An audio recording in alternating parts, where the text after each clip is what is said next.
સુરેન્દ્રનગર ખેડૂતોના ખેતરોમાં વીજપોલના થાંભલા નાખી પ્રાઇવેટ કંપનીની તાનાશાહી સામે કોંગ્રેસ દ્વારા ચક્કાજામ કરવામાં આવ્યો છે. કોંગ્રેસ દ્વારા જૈના બાદ 4 રસ્તા ઉપર ચક્કાજામ કરવામાં આવ્યું હતું. આ દરમિયાન દસાડા પોલીસે 10-12 જેટલા કાર્યકરોની અટકાયત ડિટેન કરી હતી. વિસ્તારમાં કાયદો અને વ્યવસ્થાની સ્થિતિ જળવાઈ રહે તે માટે પોલીસ દ્વારા ચુસ્ત બંદોબસ્ત ગોઠવવામાં આવ્યો હતો. SX24 ન્યૂઝ ગુજરાતી સાથે મીનહાજ મલિક, સુરેન્દ્રનગર.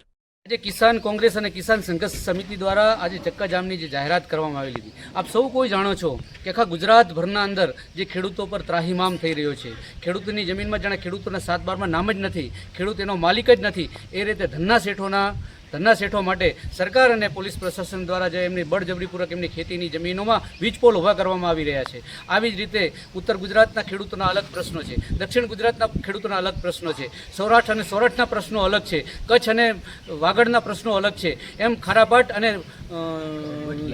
ઝાલાવાડ વઢિયારના પ્રશ્નો અલગ છે. આપ સૌ કોઈ જાણો છો અત્યારે ખેડૂત બિચારો થઈને જીવી રહ્યો છે, કારણ કે ખેડૂતની વારે કોઈ છે જ નહીં. ખેડૂતને પૂરતું પોષણક્ષમ ભાવ નથી મળતા, ખેડૂતને બીજ બિયારણ નથી મળતું, મળે છે તો નકલી મળે છે, ખેત ખાતરની અછત છે. આમ જુઓ તો ખેડૂત અત્યારે અછત છે, બિચારો થઈને બેઠેલો છે. આજ ખેડૂત પોતાની એકલો ના સમજે અને ખેડૂતને એમ પોતે એમ ના માને કે ખેડૂતની પાછળ કોઈ નથી, એટલે આમાં સૌ કોઈ ખેડૂતો આજ એક ખેડૂતને વારે આવી અને ખેડૂતની સાથે એકતામાં એકતા બતાવી અને આજે અમે ચક્કાજામ કરેલ અને પોલીસ અમને ડિટેન કરી અને દસાડા પોલીસ સ્ટેશન લાવેલ છે.